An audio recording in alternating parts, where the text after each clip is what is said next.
I didn't make NBA, I didn't make NFL, the NFL, I didn't make those things. But what I did do is I became a successful businessman.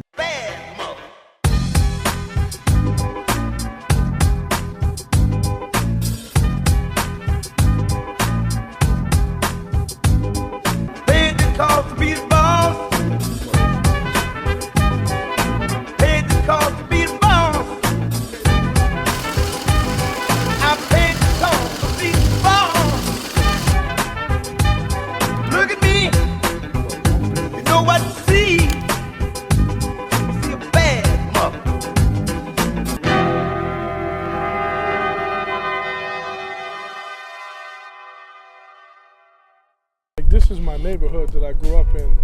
It's a beautiful neighborhood. You know, this is one of the founding neighborhoods. It's called Berkeley Square. Where this neighborhood was designed by the famous architect Paul Revere Williams in 1955, the first African-American architect to design and build a community specifically for African Americans. What happened was when the crack epidemic came, it really destroyed the fabric of this community, because you had those old timers here and then their kids start getting hooked on crack, and then before you know it, those people let the houses go. So my goal is to take the medical marijuana money and rehabilitate the neighborhood.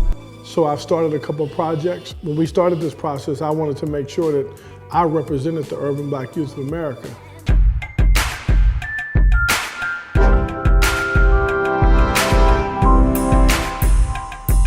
What I started doing is, I don't have the medical marijuana money yet, but I decided that I'm going to start ahead of time. So I've purchased 3 houses in the neighborhood. This is one of them that I just purchased. This house was completely abandoned. And actually the guy who lived in there, he lost it to the housing crash. And what I did was I went to him and said, hey man, do you want to go back in your place?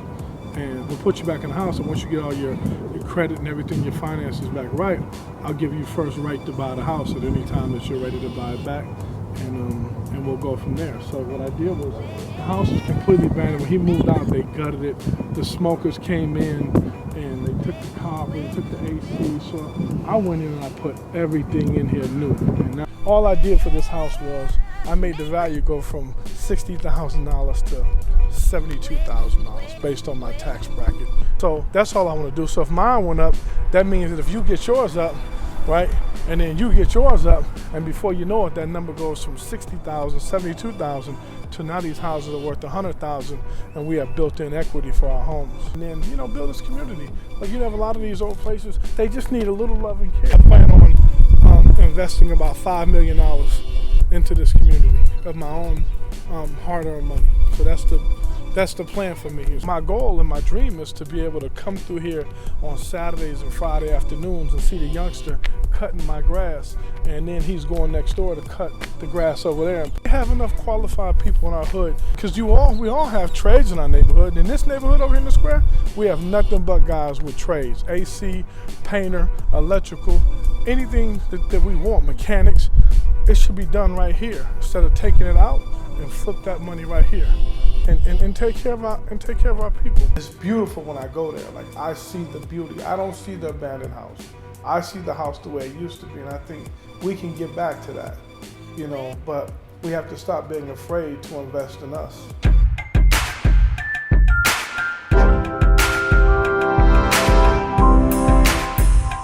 We do every year now, we do the backpack giveaway. We did 1,000 backpacks this year for people in the neighborhood.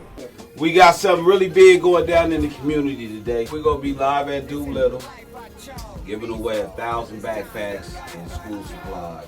First come, first serve from 4 till 11 p.m. today. It's 4 to 5:30 for the backpacks, and then the kickball is gonna start at 6 o'clock. Okay. And then I got a nice big first place trophy for the winners, second place, third place. We got referees, so there ain't gonna be no arguing and fighting. When you out, you out. Feel me? Absolutely. So we did it the right way. We did it the right way. This is the life I chose. Been on this shit since I was 9 years old. This is the life I chose. This is the song.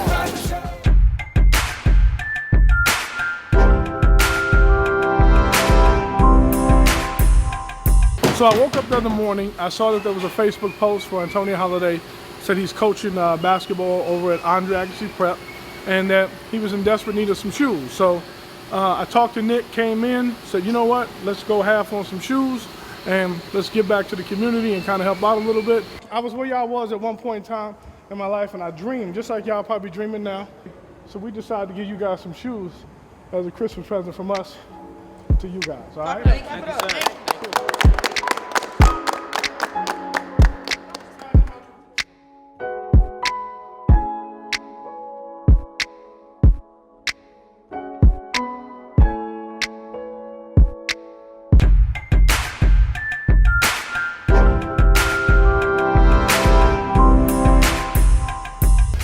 All right, we coming to you live and direct from G5 Media. Christmas time, we finna go ahead and just start out. We finna roll up and do some drop off on some of these bikes, man, for some youngsters, you know, finding some randoms right now, you know, trying to keep it moving, try to, you know, make some kid happy today, man, you know what I'm saying? Mine the coldest, so look, I just sat on it, the tire ain't went down. Boy, you don't know about this huffing. I didn't expect to get paid on every job that I did. And that's one of the biggest things I can tell people is that sometimes I did jobs that it didn't benefit me at the moment, but it was to get to a certain level. I'm cool in my neighborhood. My neighborhood has been good to me, and I've been good to my neighborhood. And it's time for us to change everything. It's time to get on point. It's time to stop making excuses and just do.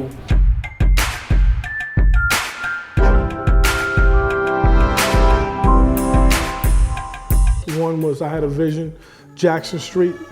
It was a very historic neighborhood. Back in the day, the African Americans weren't allowed to go on the strip. So you had this place over there, the Moulin Rouge, which is a historic place, like Sammy Davis Jr.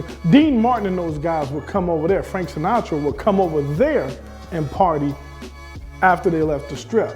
Back in the day, they couldn't leave to go on the strip to party. The party was on the west side, and it was so live. And I sparked an idea of let's start getting black-owned businesses to come back to this neighborhood, not be fearful of the youngsters that's tripping out. Let's have the Metropolitan Police Department get engaged and understand that no, you can come over and hang out with us and don't police us that night. You know, it's one of those things. We need you to be over here to learn who we are.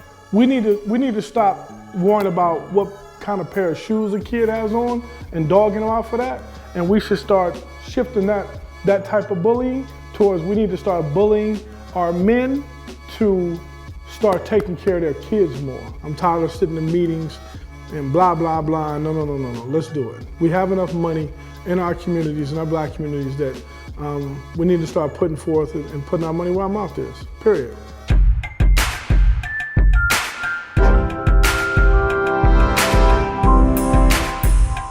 I wanted to have a place where kids can go, and I pay for them to have tutors, where they can learn robotics, where they can chess, we can grow things, teach them how to cook.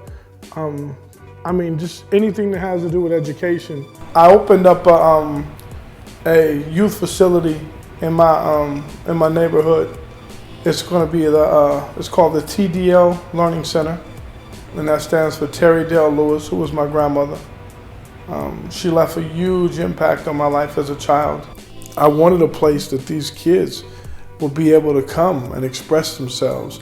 I want a kid to come and if he wants to do acting, he can come there and act. I want to teach kid about business and banking and how it really works. And more importantly, I want to get them to a position that they don't want to just work for the bank, they want to own the bank. I wanted that to be something that's on my resume, and I've funded it all by myself. Now, when I say I funded it by myself, I still need the people to come in and help us out and to tutor. And I've had some amazing people. Now that they see that I'm vested in financially, it's a lot easier for them to say, well, he's not asking nobody for money, he's not getting no grants, he's not doing any of those things, and he's putting back in the community. The least I could do is go over here and spend 2 hours with these kids and teach them algebra.